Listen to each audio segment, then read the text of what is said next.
Wahaikum ma'asyarul ikhwani bitahiyatil Islam. Saya sampaikan kepada kalian wahai saudara-saudaraku dengan salam sapa yang sesuai dengan ajaran agama Islam. Assalamualaikum warahmatullahi wabarakatuh. Bismillahirrahmanirrahim. Rabbi shrah li sadri wa yassir li amri wahlul 'uqdatam min lisani yafqahu qawli. Alhamdulillah, segala puji bagi Allah Subhanahu wa taala yang telah memberikan kita beragam macam nikmat, dan salawat serta salam semoga selalu tercurahkan kepada baginda besar kita, junjungan kita Nabi Muhammad sallallahu alaihi wasallam. Pada kesempatan yang berbahagia ini, saya akan membawakan suatu materi yang bertema iman kepada Allah adalah sesuai fitrah manusia. Nah, yang pertama teman-teman, apa sih iman itu? Menurut Imam Asy-Syafi'i, Imam Maliki, dan Imam Ahmad bin Hanbal, iman itu adalah al-imanu qaulun bil lisan wa tasdiqun bil qalb wa amalun bil jawarih. Yang artinya iman itu pengucapan dengan lisan, pembenaran dengan hati, dan pengamalan dengan seluruh anggota tubuh.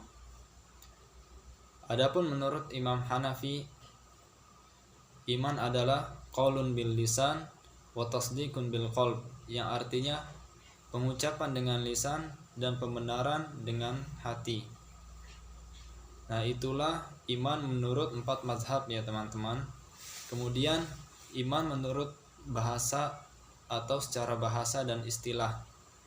Nah, iman secara bahasa adalah at-tasdiq, yang berarti pembenaran, dan secara istilah al-imanu qaulun bil lisan wa tasdiqun bil qalb wa amalun bil jawarih yazidu bit ta'ah wa yanqusu bil ma'siyah, yang artinya iman itu pengucapan dengan lisan, pembenaran dengan hati, dan pengamalan dengan seluruh anggota tubuh. Iman juga dapat bertambah dengan ketaatan kita kepada Allah dan dapat berkurang dengan kemaksiatan kita kepada Allah Subhanahu wa taala. Dalam Islam, iman sendiri terdiri dari 6 rukun. Rukun yang pertama yaitu iman kepada Allah Subhanahu wa taala.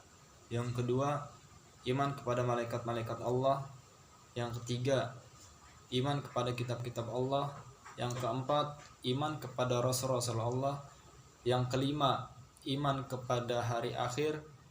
Yang keenam, iman kepada qada dan qadar.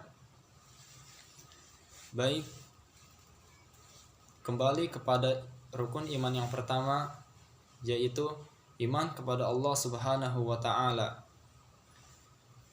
Di antara ciri seseorang itu beriman kepada Allah Subhanahu wa taala ialah ia beribadah kepada Allah Subhanahu wa taala hanya untuk Allah Subhanahu wa taala semata, tidak untuk yang lainnya. Sebagaimana firman Allah Subhanahu wa taala dalam surat Al-Bayyinah ayat 5, yang Allah Subhanahu wa taala berfirman, A'udzu billahi minasy syaithanir rajim. Wa ma umiru illa liya'budullaha mukhlishina lahuddin hunafa'a wa yuqimus salata wa yu'tuz zakah wa dzalika dinul qayyimah, yang artinya, dan tidaklah kami memerintah kepada mereka melainkan hanya untuk menyembah Allah Subhanahu wa taala dengan keikhlasan dalam ketaatan dan beragama, supaya mereka itu mendirikan salat dan zakat, dan yang demikian itulah agama yang lurus. Nah, teman-teman, pada Quran surat Al-Bayyinah ayat 5 ini telah dijelaskan dalam kitab tafsir Ibnu Katsir yang diawali dari ayat wa ma umiru illa liya'budullah.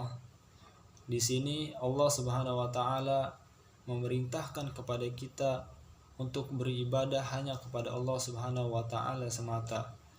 Dan memang tujuan diciptakannya jin dan manusia itu untuk beribadah kepada Allah Subhanahu wa taala. Allah taala berfirman dalam surat Al-Dzariyat ayat 158, A'udzu billahi minasyaitonir rajim. Wa ma khalaqtul jinna wal insa illa liya'budun.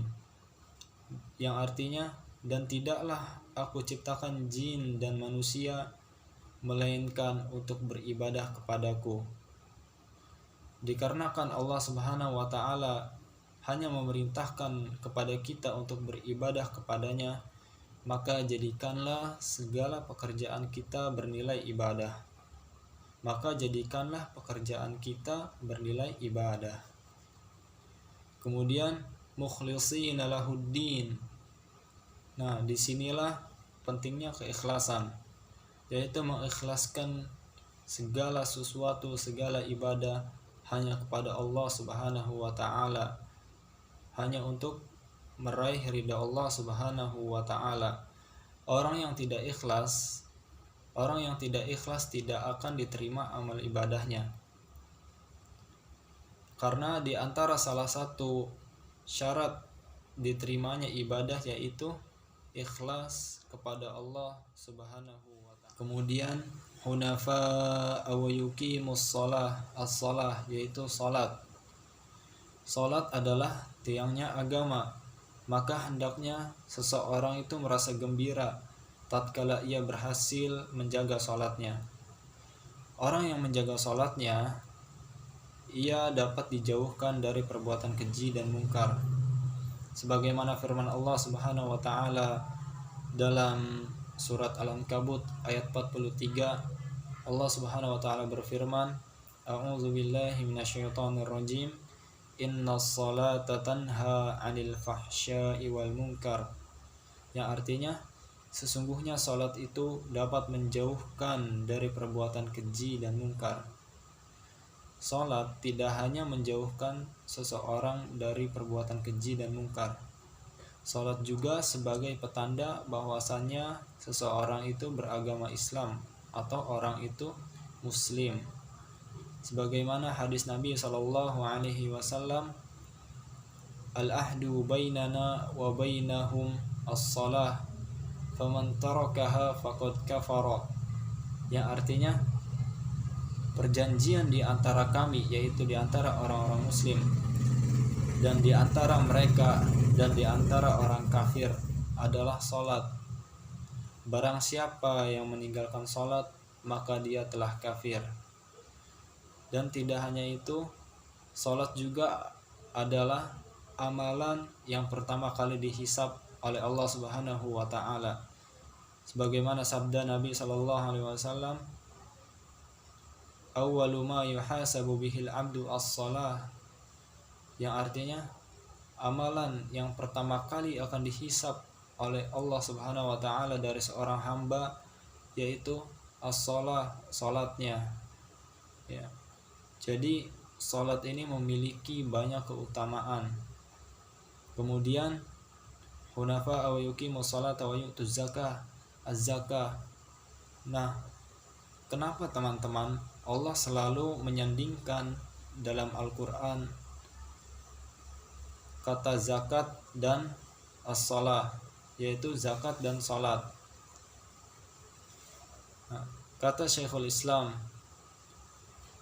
salat adalah amalan tubuh yang paling agung dan zakat adalah amalan harta yang paling agung. Oleh karena itu, Allah Subhanahu wa taala selalu menggandengkan kedua amalan tersebut dalam Al-Qur'an di beberapa ayat. Kemudian selanjutnya, wa dzalika dinul qayyimah, ay al-mustaqim, yaitu agama yang lurus, agama yang tegak dan adil. Terkait fitrah, teman-teman, Fitrah diambil dari bahasa Arab, dari kata fatara yang berarti menguak atau membuka. Juga berarti perangai dan tabiat. Fitrah juga mempunyai makna asal kejadian, keadaan yang suci, dan kembali ke awal. Fitrah manusia secara religius adalah beriman Islam. Nah, kata fitrah teman-teman dalam Al-Quran disebutkan dalam 19 ayat. Namun dalam 19 ayat tersebut hanya ada satu ayat yang secara sharih menjelaskan tentang kata fitrah tersebut, yaitu terletak pada surat Ar-Rum ayat 30. Allah Subhanahu wa taala berfirman, A'udzu billahi minasy syaithanir rajim. Fa'aqim wajhaka lid-dini hanifa fitratallahi allati fataran nasa 'alaiha la tabdila li khalqillah لا تبديل لخلق الله ذلك الدين القيم ولكن أكثر الناس لا يعلمون. Yang artinya, maka hadapkanlah wajahmu dengan lurus kepada agama Allah, tetaplah atas fitrah Allah yang telah menciptakan manusia menurut fitrah itu. Tidak ada perubahan dalam ciptaan Allah. Itulah agama yang lurus. Akan tetapi kebanyakan manusia tidak mengetahui. Dari Quran surat Ar-Rum ayat 30 ini telah dijelaskan juga dalam kitab tafsir Al-Mukhtasar yang berawal dari ayat Fa'akim wajhaka lid-dini hanifa, yaitu tegakkanlah wajahmu wahai Rasul dan orang-orang yang mengikutimu, dan tetaplah berjalan terus di atas agama yang Allah syariatkan untukmu, yaitu agama Islam, di mana Allah telah memfitrahkan manusia di atasnya. Keberadaan kalian di atasnya dan berpegangnya kalian kepadanya adalah berpegang kepada fitrah Allah dalam bentuk iman hanya kepadanya semata. Tiada pergantian bagi ciptaan dan agama Allah. Inilah jalan lurus yang menyampaikan kepada ridha Allah, Tuhan semesta alam dan surganya. Akan tetapi kebanyakan manusia tidak mengetahui bahwa apa yang diperintahkan kepadamu, wahai para rasul, adalah agama yang hak, bukan selainnya. Baik teman-teman, mengenai fitrah perlu diketahui bahwasannya tidak ada seorang pun yang dilahirkan ke muka bumi ini melainkan ia dilahirkan di atas fitrah dan suci. Sebagaimana hadis Nabi Shallallahu Alaihi Wasallam yang diriwayatkan oleh Al-Imam Bukhari pada hadis 4402, Nabi Shallallahu Alaihi Wasallam bersabda, "Ma min mauludin illa yuladu 'alal fitrah fa abawahu yuhawwidanihi aw yunassiranihi aw yumajjisanihi." Artinya, tidak ada satupun seorang bayi yang dilahirkan ke muka bumi ini melainkan ia dalam keadaan fitrah, maka kedua orang tuanya lah yang menjadikannya seorang Yahudi, seorang Nasrani, dan seorang Majusi. Itulah teman-teman sedikit pembahasan tentang fitrah dan iman kepada Allah Subhanahu wa taala. Ada satu kisah yang menggambarkan tentang kehebatan beriman kepada Allah Subhanahu wa taala, yakin kepada Allah Subhanahu wa taala. Kisah ini diambil dari sahabat yang mulia, yaitu Al-Alala Al-Hadrami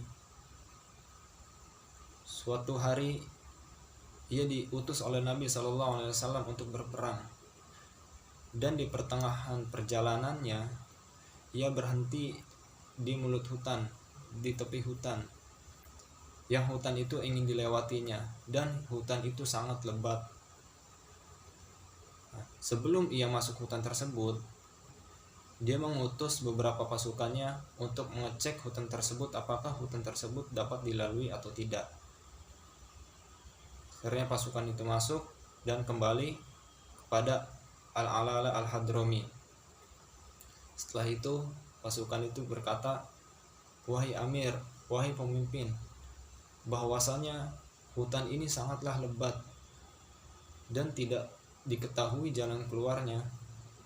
Kalau seandainya kita maksa untuk melewati hutan ini, maka kita semua habis dimakan oleh hewan." Lalu Al-Alala Al-Hadrami menjawab, "Baiklah, setelah saya takbir 3 kali, kalian ikuti saya."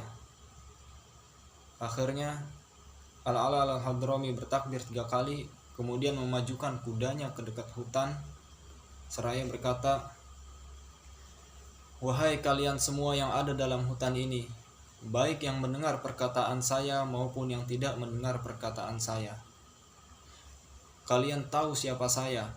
Saya adalah utusan Rasulullah SAW berperang di jalan Allah. Maka mudahkanlah saya untuk melewati hutan ini." Dalam riwayat disebutkan, dan para sahabat yang menyaksikan pada saat itu juga mengatakan bahwasanya hewan-hewan yang biasanya saling memangsa di antara mereka seperti harimau dan rusa, pada saat itu mereka berdampingan, samping-sampingan dan saling bersatu untuk menuntun para mujahidin keluar dari hutan. Oke teman-teman, jadi pesan moral yang ingin saya sampaikan pada kesempatan kali ini yang berkaitan dengan tema ini, yang pertama yaitu yakinkan 100% keyakinan kita kepada Allah Subhanahu wa Ta'ala. Enggak boleh ragu, kita harus yakin 100% kepada Allah Subhanahu wa Ta'ala. Yang kedua, tunaikan segala kewajiban-kewajiban kita selagi kita bisa, karena dunia ini adalah tempatnya beramal. Kemudian yang ketiga, jangan pernah sesekali menyekutukan Allah Subhanahu wa Ta'ala. Na'udzubillahi min dzalik. Sekian dari saya, kurang lebihnya mohon maaf. Wabillahi taufiq wal hidayah. Wassalamualaikum warahmatullahi wabarakatuh.